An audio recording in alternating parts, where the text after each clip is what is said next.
पूर्ण ब्रह्मांड का रचयिता है, तीनों लोकों का स्वामी है, सूर्य में जिनकी दया का प्रकाश है, सागर में जिनके कृपा की लहरें हैं, चंद्रमा में जिनके नाम की चांदनी है, चिड़ियों को जो चहकाता है, फूलों को जो महकाता है, हवाओं को जो चलाता है, जो संपूर्ण ब्रह्मांड के कण-कण में विद्यमान है, उन अनुपम, अलौकिक दिव्य शक्ति के चरणारविंद में नमन करते हुए, उनकी दी हुई वाणी, उनकी दी हुई बुद्धि और उन्हीं के दिए हुए विवेक से आज के विषय पर अपने विचार प्रस्तुत करने से पूर्व नारायण रूप संगत को मेरा प्रणाम, सभी को सादर नमन, आप सभी को ओम ब्रह्म सत्यम। देवियों सज्जनों,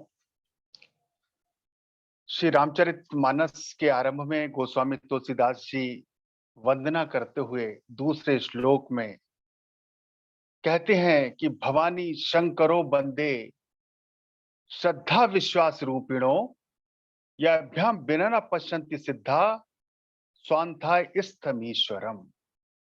अर्थात श्रद्धा और विश्वास के स्वरूप श्री पार्वती जी और श्री शंकर जी की मैं वंदना करता हूं, जिनकी कृपा के बिना सिद्ध जन भी अपने अंतःकरण में स्थित ईश्वर को नहीं देख सकते, ईश्वर के दर्शन नहीं कर सकते।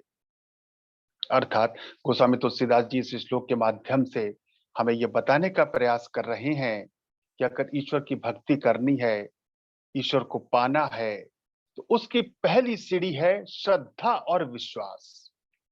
क्योंकि श्रद्धा और विश्वास के बिना सिद्ध जन, योगी जन, संत जन भी, फिर हमारी क्या बिसात है, इतने महान संत भी अपने हृदय में स्थित ईश्वर के दर्शन नहीं कर सकते यदि उनकी श्रद्धा, उनका विश्वास प्रबल नहीं है, पुष्ट नहीं है।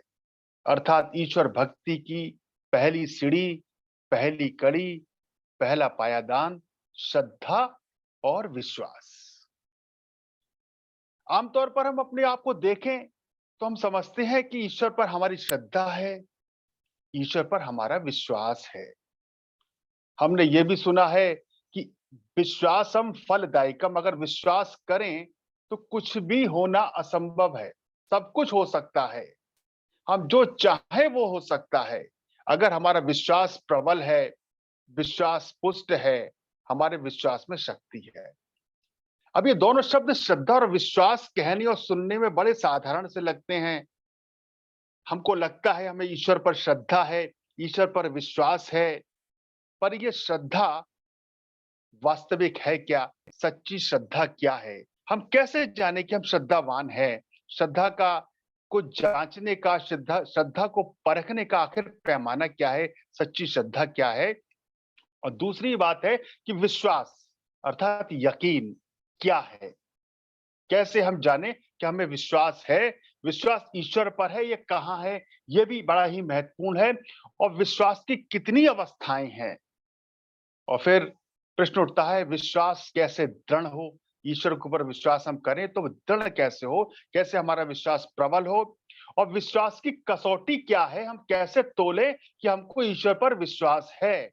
ये तोलने का पैमाना या आधार क्या है? और ईश्वर में विश्वास दृढ़ कैसे होता है, या दृढ़ विश्वास कैसे पक्का होता है? ये अनेकों ऐसे प्रश्न हैं जो हमारे मन में सदैव कौंधते रहते हैं, और हम जानने का प्रयास भी करते रहते हैं कि वास्तविक श्रद्धा और विश्वास क्या है, और विश्वास की पराकाष्ठा क्या है, विश्वास प्रबल कैसे होता है। तो गुरुदेव ने हमारा मार्गदर्शन किया है, हमें बताया है कि सच्ची श्रद्धा क्या है। गुरुदेव से एक प्रश्न पूछा गया है कि सच्ची श्रद्धा क्या है? तो गुरुदेव ने कहा है कि ये संसार एक बाजी है, एक खेल है, और इसका बाजीगर जो है वो सच्चा है। हमने सुना है संसार एक रंगमंच है, हम सभी कलाकार हैं, हम सभी यहाँ अभिनय करने आए हैं, हम सभी कठपुतलियां हैं, हमारे जीवन की डोर किसी और के हाथ में है। ये हम सुनते तो हैं, पर इस पर कितना अमल करते हैं, इसको कितना मानते हैं? गुरुदेव यही बता रहे हैं कि संसार एक बाजी, एक खेल है, जो कुछ भी हो रहा है वो एक खेल है, एक नाटक है। और इसका जो बाजीगर है, इसको जो चलाने वाला है, इसको जो संचालित करने वाला है, वो सच्चा है। ऐसा जानकर जो इस बाजीगर पर सच्चा निश्चय करता है, उस निश्चय को सच्ची श्रद्धा कहते हैं। जब हमारे मन में ये बैठ जाए कि संसार एक बाजी है, एक खेल है, संसार एक रंगमंच है, हम सभी कलाकार हैं, हमको चलाने वाला कोई दूसरा है, कोई सच्चा है। और उस बाजीगर पर अर्थात उस परमात्मा पर जब हमारा निश्चय पक्का हो जाता है, उस निश्चय को सच्ची श्रद्धा कहते हैं। जिस मालिक ने इस अद्भुत संसार की रचना रची है, वो ही सब कुछ करन करावनहार है। इस शरीर का कोई भरोसा नहीं, चाहे 10 दिन रहे, लाख वर्ष रहे, आखिर नाश ही हो जाएगा। गुरुदेव कह रहे हैं जिस ईश्वर ने, जिस परमेश्वर ने इस संसार की, इस सृष्टि की, इस ब्रह्मांड की रचना करी है, वो ही सब कुछ करन करावनहार है। वो ही सब कुछ कर सकता है, वो ही करता है। हमारे शरीर का कोई भरोसा नहीं है, चाहे ये 10 दिन जिए, 10 साल जिए या सैकड़ों वर्ष जिए, अंत में ये शरीर नाश ही हो जाएगा, विनाश को प्राप्त हो जाएगा। इस वास्ते सब ही हुज्जत, सारे तर्क वितर्क छोड़कर बाजीगर अर्थात उस ईश्वर से प्रेम करो, ये सच्ची श्रद्धा है। गुरुदेव कह रहे हैं तो श्रद्धा क्या है, सच्ची श्रद्धा क्या है, ये बताया है। अब हम अपना देखें, अपने आप को तोले, अपना मूल्यांकन करें कि हमारी श्रद्धा वास्तव में है या नहीं है। श्रद्धावान होने के लिए श्रद्धावान पुरुषों के चरित्र पढ़ो और विश्वास करो, पूर्ण श्रद्धावान होने पर गुरु कृपा का अनुभव स्वयं ही होने लगेगा। अगर हम श्रद्धावान बनना चाहते हैं, ईश्वर पर श्रद्धा रखना चाहते हैं, तो उसके लिए आवश्यक है जो श्रद्धावान विद्वान हुए हैं, जो श्रद्धावान सत्पुरुष हुए हैं, जिन्होंने ईश्वर के प्रति श्रद्धा रखी है, उनके चरित्र को पढ़ें, उसको आत्मसात करें और पूर्ण श्रद्धावान होने पर गुरु कृपा का अनुभव स्वयं ही होने लगता है। अब बड़ा ही महत्वपूर्ण प्रश्न है कि विश्वास यानी यकीन वास्तव में है क्या? और यकीन के बारे में विस्तार से गुरुदेव से प्रश्न पूछा है कि महाराज जी यकीन, विश्वास के बारे में जरा खोलकर समझाएं, जरा विस्तार से समझाएं। तो देखिए गुरुदेव इस प्रश्न का उत्तर दे रहे हैं और कह रहे हैं प्रेमी जी, विश्वास की 5 अवस्थाएं हैं। अब देखिए गुरुदेव ने 5 अवस्थाएं बताई हैं, उसमें फिर दृढ़ विश्वास भी बताया है। बड़ा ही महत्वपूर्ण ये प्रश्न है, बड़ा ही महत्वपूर्ण इसका उत्तर है, बड़े ही ध्यान से श्रवण करने का वाली बात है। गुरुदेव कह रहे प्रेमी जी, विश्वास की 5 अवस्थाएं होती हैं। पहली अवस्था में मनुष्य अपने शरीर के भोगों पर एकमात्र विश्वास करता है। विश्वास तो हम करते हैं, अब ईश्वर पर कितना करते हैं और शारीरिक भोगों पर कितना करते हैं, ये अपना मूल्यांकन करें। गुरुदेव कह रहे हैं पहली जो अवस्था है उसमें मनुष्य अपने शरीर के भोगों पर एकमात्र विश्वास करता है, अर्थात भोगों के सामान को एकत्र करने के वास्ते हर प्रकार की खोज धारण करता है और तमाम जीवन उचित या अनुचित को एक तरफ रखकर भोगों के साधन इकट्ठा करने में लगा देता है। ये विश्वास की पहली अवस्था है जिसमें मनुष्य अपने शरीर के भोगों पर विश्वास करता है, चाहे कैसे भी हो शरीर के भोगों को इकट्ठा करने में अपना सारा जीवन लगा देता है, उचित अनुचित को भी एक तरफ रख देता है। कैसे ही मेरी जो भोग है, जो मेरी इच्छाएं हैं, जो मेरी वासनाएं हैं, जो मेरी कामना है वो पूर्ण होनी चाहिए। उसको पूरा करने में चाहे मैं किसी को दुख पहुंचा दूं, किसी की हानि कर दूं, किसी का कितना ही मैं नुकसान पहुंचा दूं पर मेरे भोग पूरे हो जाएं, ये विश्वास की पहली अवस्था गुरुदेव बता रहे हैं। और कह रहे हैं इस प्रकार के मनुष्य अधिकतर मिलेंगे, अधिकतर समाज में इस प्रकार के मनुष्य मिल जाएंगे। अब दूसरे विश्वास की अवस्था गुरुदेव बता रहे हैं, दूसरे विश्वास की क्या अवस्था है? दूसरे विश्वास की अवस्था यह है कि भोगों की उचित प्राप्ति पर विश्वास किया जाता है। ये जो भोग हैं, भोगों पर जो हम प्राप्ति कर रहे हैं वो उचित, उसकी उचित हमें प्राप्ति हो इस पर विश्वास किया जाता है। अर्थात भोगों की प्राप्ति तो मनुष्य चाहता ही है, परंतु उसकी बुद्धि जायज और नाजायज, उचित व अनुचित को समझती है और अनुचित छोड़कर उचित पर अपने आप को टिकाती है। दूसरी अवस्था विश्वास की है कि मनुष्य भोग तो चाहता है, उसके शारीरिक जो भी उसकी भोग है, जो कामना है, जो वासना, उनको पूरा तो करना चाहता है और उसमें उसे उचित अनुचित का ज्ञान होता है, उचित अनुचित का बोध होता है। उसकी बुद्धि जायज और नाजायज, उचित व अनुचित को समझती है और अनुचित छोड़कर उचित पर अपने आप को टिकाती है। वो चाहता है जो भोग हैं वो पूरे तो हों, जो जायज भोग है वो ही पूरे हों, उचित तरीके से पूरे हों, ईमानदारी से पूरे हों। उसमें उनको पूरा करने में किसी प्रकार की कोई बेईमानी ना करना पड़े, किसी को कोई हानि नहीं पहुँचानी पड़े, किसी को कोई कष्ट ना पहुँचाना पड़े। ये उचित-अनुचित का ध्यान रखते हुए अपने भोगों को पूरा करता है, ये विश्वास की दूसरी अवस्था है। ये अवस्था विश्वास की पहली हालत से ऊँची है और इस प्रकार के व्यक्ति कम देखने में आते हैं। अब गुरुदेव कह रहे हैं तीसरी अवस्था विश्वास की क्या है? तीसरी अवस्था विश्वास की यह है कि भोगों को नाशवान समझकर उससे घृणा करना। तीसरी अवस्था में क्या था, जो भोग है वो नाशवान है, मिटने वाले हैं, छूट जाने वाले हैं, समाप्त हो जाने वाले हैं। इस भोगों को नाशवान उससे घृणा करना, तो जो भोगों से घृणा होने लगती है, इस प्रकार के विश्वास की अवस्था के व्यक्ति सब प्रकार के भोगों से वैराग रखते हुए उनसे ऊपर उठने की चेष्टा करते हैं। इस प्रकार के व्यक्ति बहुत कम दृष्टि में आते हैं। गुरुदेव कह रहे हैं इस प्रकार के व्यक्ति कम दृष्टि में आते हैं, वो भोगों से ऊपर उठने की चेष्टा करते हैं। ये विश्वास की तीसरी अवस्था गुरुदेव ने बताई है। चौथी अवस्था विश्वास की यह है कि एकमात्र परमात्म सत्ता पर दृढ़ता रहती है। जो विश्वास की चौथी अवस्था है उसमें गुरुदेव कह रहे एकमात्र उस परम सत्ता, उस परमेश्वर पर ही दृढ़ता रहती है। इसके विपरीत जो कुछ भी नजर आता है वो उनके विश्वास की सीमा से बाहर होता है। परमात्मा सत्ता के विपरीत जो कुछ भी नजर आ रहा है वो उनकी विश्वास की सीमा से, उस पर कोई विश्वास नहीं होता। वो केवल परम सत्ता, वो उस ईश्वर पर विश्वास करते हैं। इस प्रकार के व्यक्ति बहुत ही कम नजर आते हैं। और पांचवी अवस्था गुरुदेव कह, पांचवी अवस्था विश्वास की यह है कि ऐसा व्यक्ति जो परमात्मा सत्ता पर ही दृढ़ अवस्था रखता है, वो होनी ना होनी सब उसकी आज्ञा में देखता है। देह धर्म करके जो कुछ भी सुख दुख उस पर आ पड़े वो उसे सहन करता है। इस विश्वास को धारण किए हुए व्यक्ति लाखों में उंगलियों पर गिनने लायक होते हैं। गुरुदेव अब पांचवी अवस्था विश्वास की बता रहे हैं। जो पांचवी अवस्था है उसमें विश्वास की यह है कि वैसा व्यक्ति जो परमात्मा सत्ता पर दृढ़ विश्वास करता है। अब जो कुछ हो रहा है, लाभ हो रहा है, हानि हो रही है, जीवन है, मरण है, यश है या अपयश है, कुछ भी मिल रहा है, उस परमात्मा पर दृढ़ विश्वास है। परमात्मा जो कुछ भी कर रहे हैं वो मेरे भले के लिए कर रहे हैं, मेरे अच्छाई के लिए कर रहे हैं। चाहे मुझे सुख दे दें, चाहे दुख दे दें, चाहे लाभ हो मेरा या मेरी हानि हो, चाहे मुझे यश मिले या अपयश मिले, यहां तक जीवन मिले या मृत्यु मिले। वो दृढ़ विश्वास ईश्वर का, यही दृढ़ विश्वास है कि कुछ भी हो जाए, किसी भी स्थिति में, किसी भी परिस्थिति में ईश्वर के प्रति जो मेरा समर्पण है, ईश्वर से जो मेरा प्रेम है, ईश्वर के प्रति जो मेरी भक्ति है, वो डगमगानी नहीं चाहिए। जो मेरा विश्वास है वो दृढ़ रहना चाहिए।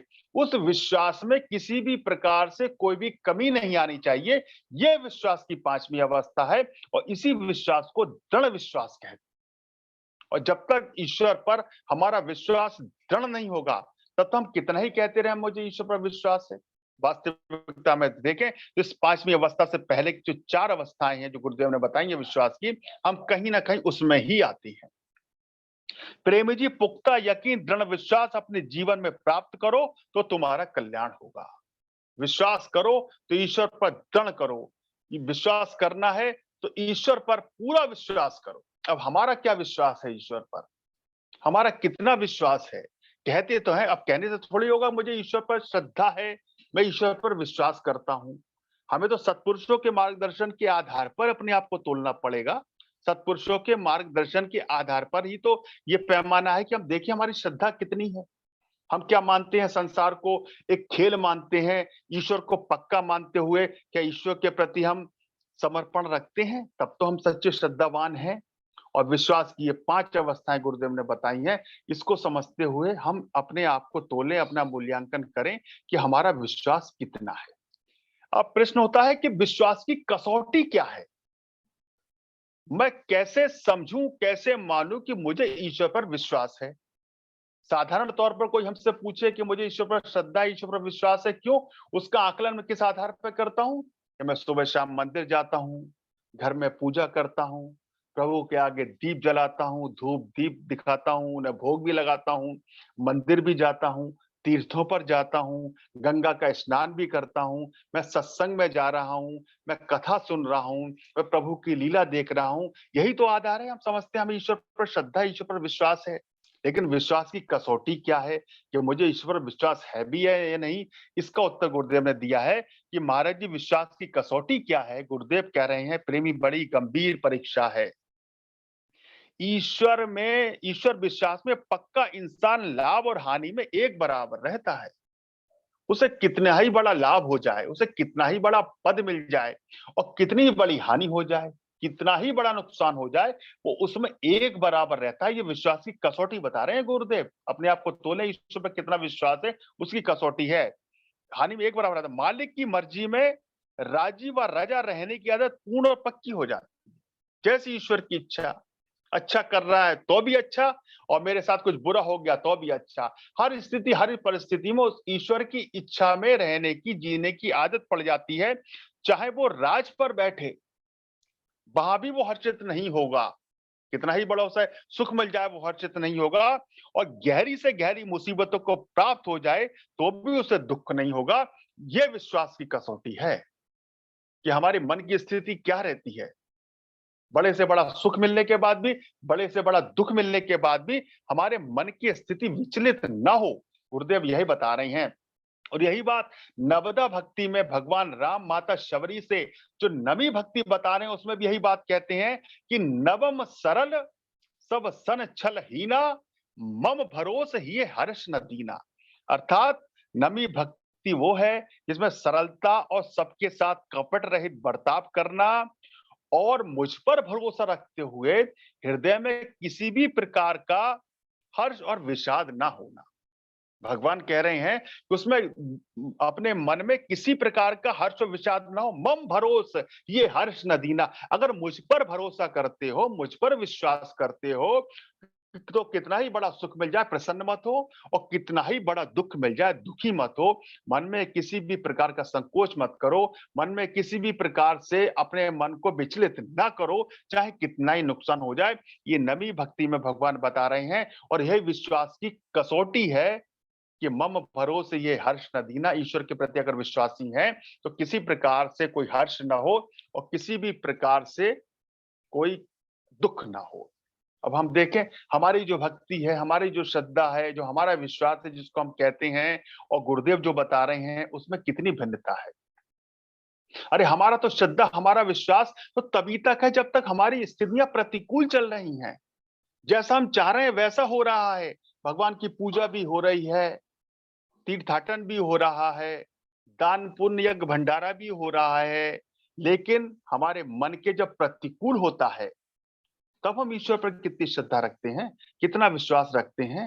अरे हम तो इतने मतलबी हैं, इतने स्वार्थी हैं कि अपने भोगों को पूर्ण करने के लिए, अपनी कामनाओं को पूर्ण करने के लिए, अपनी इच्छाओं को पूर्ण करने के लिए हम तो ईश्वर को बदल लेते हैं, परमात्मा को बदल लेते हैं।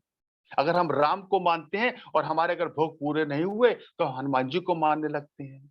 तब पूरे नहीं हुए तो हम भगवान कृष्ण को मानने लगते हैं। हालांकि सब एक ही है, लेकिन हमारी मन की स्थिति क्या है? नहीं पूर्ण हुआ तो हम देवी माँ को मानने लगते हैं, या किसी और देवी देवता को मानने लगते हैं। और अगर हमारी इच्छाएं पूर्ण नहीं होती हैं, हमारे भोग पूर्ण नहीं होते हैं, हमें सुख नहीं मिलते हैं, हमें दुख ही मिलते हैं, तो हम ये तक कहने में नहीं चूकते कि अब क्या बताएं साहब, भगवान से तो हमारा भरोसा ही उठ गया। ये हमारा विश्वास है, ये हमारी श्रद्धा है कहने के लिए, और कहने को हम श्रद्धावान, और हम कहते हैं हम ईश्वर विश्वासी हैं, लेकिन अपना मूल्यांकन करें कि हम कहाँ पर आके टिकते हैं, हम कहाँ पर आके खड़े हैं। अब सवाल है कि महाराज जी, दृढ़ विश्वास कैसे होता है? ईश्वर के प्रति जो विश्वास है वो दृढ़ कैसे हो? विश्वास किस तरीके से दृढ़ होता है? तो गुरुदेव कह रहे हैं, सच्चे गुरु के मिलाप से। जब सच्चा सतगुरु मिल जाए, सच्चे सतगुरु का सानिध्य मिल जाए, सच्चे सतगुरु का मार्गदर्शन मिल जाए, और सच्चे सतगुरु के मार्गदर्शन के आधार पर अपने जीवन को हम ढाल लें, उस पर चलने लगे, तब ईश्वर के प्रति विश्वास जो है वो दृढ़ होता जाता है। तभी वो सच्चा विश्वास जो फलदायक है, तभी वो भक्ति जिसमें शक्ति है, तभी वो भक्त जिसके बस में भगवान है, तभी हम बन पाएंगे, तभी हम बन पाते हैं। हमने कहा है ना कि जाको राखे साइयां, हमने सुना है जाको राखे साइयां, मार सके ना कोई, और बाल न बांका कर सके जो जग बैरी होए। कि जिसको ईश्वर रखने वाला है, जिसको ईश्वर बचाने वाला है, उसको कितनी ही विपरीत परिस्थितियां आ जाएं, संसार की दुनिया की कोई ताकत उसको मार नहीं सकती। जिसका रक्षक वो परमात्मा है, वो ईश्वर है। हमने ये भी सुना है कि राम भरोसे जो रहें, वो पर्वत पर हरियाएं, और तुलसी बिरला बाग में सींचत कुमलाएं। जो ईश्वर के भरोसे हैं, जो ईश्वर के आश्रित हैं, वो पर्वतों पर भी हरिया रही हैं। अब पर्वत पर लगने वाले वृक्षों की कोई रक्षा करने वाला नहीं है, कोई देख रेख करने वाला नहीं है, उनको कोई खाद और पानी देने वाला नहीं है, उनकी कोई निराई गुड़ाई देखने करने वाला नहीं है, लेकिन वो वृक्ष फिर भी हरिया रहे हैं, फल फूल रहे हैं, क्योंकि वो ईश्वर के आश्रित हैं। तो राम भरोसे जो रहे, वो पर्वत पर हरियाएं, और तुलसी बिरला बाग में सींचत हूं कुमलाएं। और एक बाग में एक वृक्ष, एक पेड़, जिसकी रक्षा एक माली कर रहा है, जिसकी देखभाल एक माली कर रहा है, समय पर उसे खाद पानी भी दे रहा है, उसकी निराई गुड़ाई भी कर रहा है, हर तरीके से उसकी देखभाल कर रहा है, वो वृक्ष नहीं फल फूल रहा, क्योंकि बाग में लगने वाला जो वृक्ष है, वो एक माली के भरोसे है, वो एक इंसान के भरोसे है, एक मनुष्य के भरोसे पे है। और पर्वत पर लगने वाला जो वृक्ष है, उस परमात्मा के भरोसे है, इसलिए वो फल फूल रहा है, इसलिए वो हरा भरा हो रहा है। तो कहने का अर्थ है कि विश्वास, हम कहने को कहते हैं कि हम ईश्वर पर विश्वास करते हैं, पर ईश्वर पर वास्तव में हम विश्वास नहीं करते। हमारा जो विश्वास है, वो अपने शरीर के प्रति, शरीर के से संबंधित संसार के प्रति, और संसार के प्रति दृढ़ है, ईश्वर के प्रति दृढ़ नहीं है। अब सवाल उठता है कि महाराज जी, दृढ़ विश्वास कैसे होता है? तो गुरुदेव कह रहे हैं, प्रेमी, विश्वास या तो बिल्कुल मूर्ख को होता है, या पूर्ण उच्च अवस्था वाले को होता है, वरना बीच वाले व्यक्ति असली विश्वास प्राप्त नहीं कर सकते। पक्का विश्वास होना चाहिए, ऐसा विश्वास लेकर सीधे रास्ते पर चल पड़े तो विजय है। यदि उल्टे रास्ते पर पड़े और विजय ना भी हुई तो भी रास्ता सीधा हो जाएगा, परंतु शर्त यह है कि दृढ़ विश्वास होना चाहिए और विश्वास से चलना चाहिए। वही बात है कि विश्वास करके चलें, अब चाहे लाभ मिल रहा है, हानि मिल रही है, जीवन मरण यश अपयश कुछ भी मिल रहा है, अगर ईश्वर पर भरोसा किया है तो उसमें पूर्ण श्रद्धा रखें, और जो कुछ भी उसका परिणाम हो उससे विचलित ना हो। अब अगला प्रश्न होता है, महाराज जी, दृढ़ ईश्वर में दृढ़ विश्वास कैसे पक्का हो? हम क्या करें जिससे ईश्वर के प्रति हमारा जो विश्वास है वो पक्का हो जाए, दृढ़ हो जाए? तो गुरुदेव कह रहे हैं, प्रेमी, दृढ़ विश्वास 3 प्रकार से पक्का हो सकता है। पहली बात, संसार के कष्ट कर्म चक्र वश तुझ पर ऐसे आ जाएं कि कहीं से भी तुझे किसी सहारे की सूरत नजर ना आए, उस समय ईश्वर पर निश्चय पूरा बैठता है। गुरुदेव कह रहे हैं, संसार के दुख, संसार के संकट जब ऐसे आ जाएं कि कहीं से निकलने का कोई रास्ता नजर ना आए, कहीं से कोई भी समाधान नजर ना आए, उस समय ईश्वर पर विश्वास पक्का होता है कि परमात्मा भी जीवन की जो डोर है ना, जीवन की जो नैया है, अब ये आपके हाथ में है। अभी तक तो मैं समझ रहा था कि मैं इसको निकाल के ले जाऊंगा संकटों से, लेकिन अब कई बार हमारी स्थिति में होता है, कई बार हम सभी ने कभी ना कभी तो ईश्वर की कृपा को बड़े नजदीक से देखा होता है, जब ये लगता है कि ये कार्य जो बना है, ये ईश्वर की कृपा के बिना संभव ही नहीं था। इस कार्य को अगर किया है, अगर हमें इस संकट से बचाया है, तो केवल और केवल ईश्वर परमेश्वर ने बचाया है। संसार में कोई सहारा हमारे नजर नहीं था, कोई भी हमें मदद करने को तैयार नहीं था, और अचानक ये काम बन गया। तो हम सभी ने कभी ना कभी ईश्वर की कृपा को बड़े नजदीक से अनुभव किया होता है। तो गुरुदेव यही कह रहे हैं, जब संसार के सारे कष्ट चक्र तुझे ऐसे घेर लें, तुझे कहीं से कोई सहारा नजर ना आए, कोई रास्ता नजर ना आए, तब ईश्वर पर विश्वास दृढ़ और पक्का होता है। दूसरी बात, यदि बुद्धि पवित्र हो, अर्थात विकारों की अग्नि से कुछ आरजी तरीके से ठंडक पाई हो, अर्थात पक्की ना हो, तो संत सत्पुरुषों द्वारा ये दृढ़ निश्चय में पक्की हो जाती है। और तीसरी बात, किसी प्रकार से शरीर के नाश होने का निश्चय तबीयत में बैठ जाए, जिसके अंदर शरीर के नाश होने का निश्चय बैठ गया है, वो दुनिया की शान व शौकत उसके स्वादों से उपरस हो जाता है। गुरुदेव कह रहे हैं कि जब हमारे मन में शरीर के नाश होने का निश्चय पक्का बैठ जाता है। अभी शायद हमारे अंदर शरीर के नाश होने का निश्चय पक्का नहीं है। अभी हम यही समझते हैं शरीर हमारा सदैव बना रहेगा, शरीर से संबंधित संसार बना रहेगा, शरीर के ये भोग बने रहेंगे। गुरुदेव कह रहे हैं जब शरीर के नाश होने का निश्चय तबीयत में पक्का बैठ जाए, जिसके अंदर शरीर के नाश होने का निश्चय बैठ गया है, वो दुनिया की शान व शौकत उसके स्वादों से उपरस हो जाता है। जिसके मन में यह है कि शरीर तो समाप्त हो जाएगा, संसार में मुझसे संसार छूट जाएगा, तब उसका जो मन है, जो संसारिक भोगों से, संसारिक सुखों से, संसारिक कामनाओं से और संसार की वासनाओं से उपरस हो जाता है, तब उसका मन ईश्वर में लगता है। वो ईश्वर के प्रति जो उसका विश्वास है, वो दृढ़ होता है, वो पक्का होता है। तो देखिए गुरुदेव के मार्गदर्शन के आधार पर हमने ये जाना कि श्रद्धा क्या है, विश्वास क्या है, विश्वास की कितनी अवस्थाएं हैं, विश्वास की कसौटी क्या है, विश्वास दृढ़ कैसे होता है और ईश्वर में दृढ़ विश्वास कैसे पक्का होता है। अब देखिए हमने सुने हैं शास्त्रों में अनेकों ऐसे उदाहरण हैं, अनेक ऐसे महापुरुष हुए हैं जिन्होंने ईश्वर के जो विश्वास की पराकाष्ठा को पाया है और केवल विश्वास की पराकाष्ठा को ही नहीं पाया, उन्होंने ईश्वर को भी पाया है। देखिए 3 उदाहरण देखिए जो कि हम सुनते हैं। पहला उदाहरण भक्त प्रहलाद जी का है, जिनको ईश्वर के प्रति दृढ़ विश्वास था। भक्त प्रहलाद ईश्वर के प्रति विश्वास के उस बल पर ही तो अपने पिता के सारे अन्याय, सारे अत्याचारों को सहन कर जाते हैं। अब कल्पना करिए, सोचिए, जिसका रक्षक ही भक्षक बन जाए, जिस बच्चे की जान का दुश्मन उसका पिता ही बन जाए, उसे फिर कौन बचाए। लेकिन प्रहलाद जी का जो विश्वास था वो दृढ़ था। विश्वास, प्रहलाद जी पे कितने कष्ट आए, कितने संकट आए, पर प्रहलाद जी का जो विश्वास था वो डगमगाया नहीं, वो डोला नहीं, वो विचलित नहीं हुआ।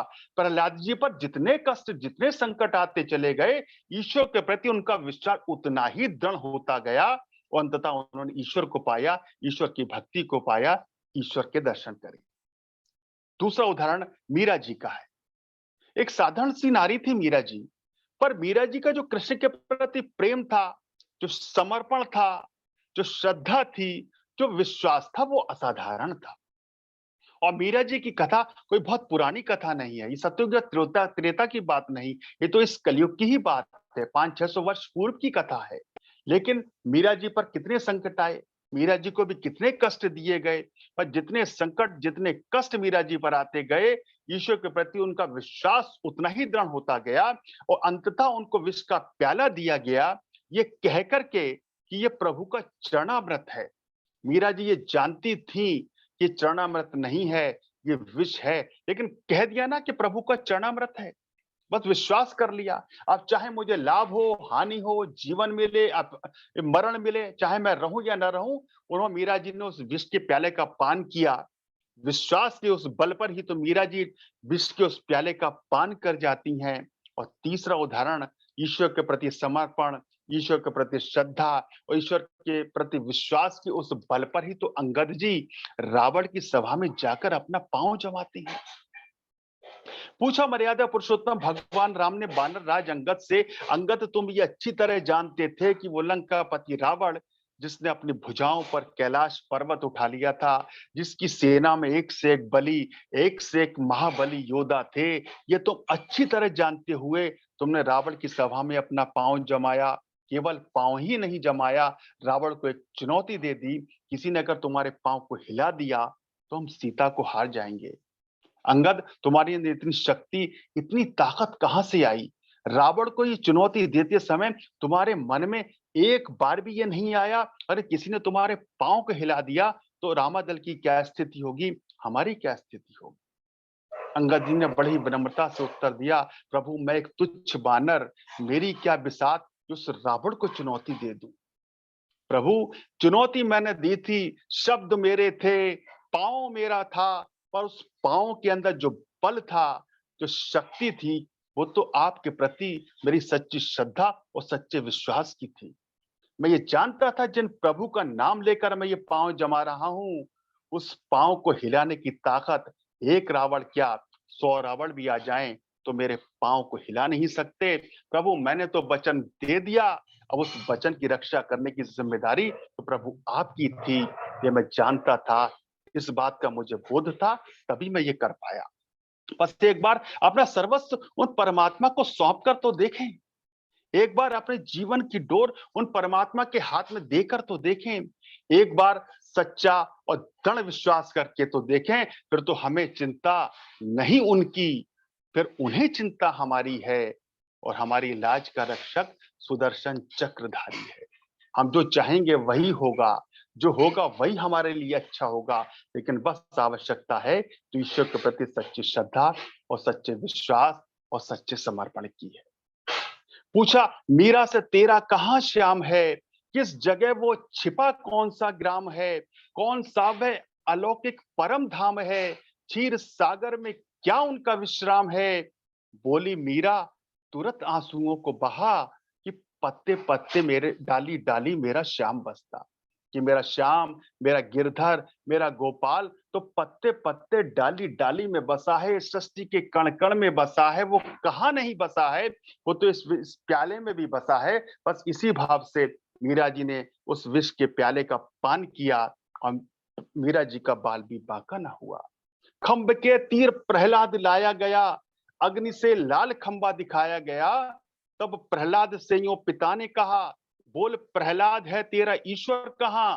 बोला प्रहलाद हंसकर, पिताजी सुनो, ये पत्ते पत्ते डाली डाली मेरा राम बसता, मेरा राम, मेरा ईश्वर, मेरा हरि तो पत्ते पत्ते डाली डाली में बसा है, सृष्टि के कण कण में बसा है।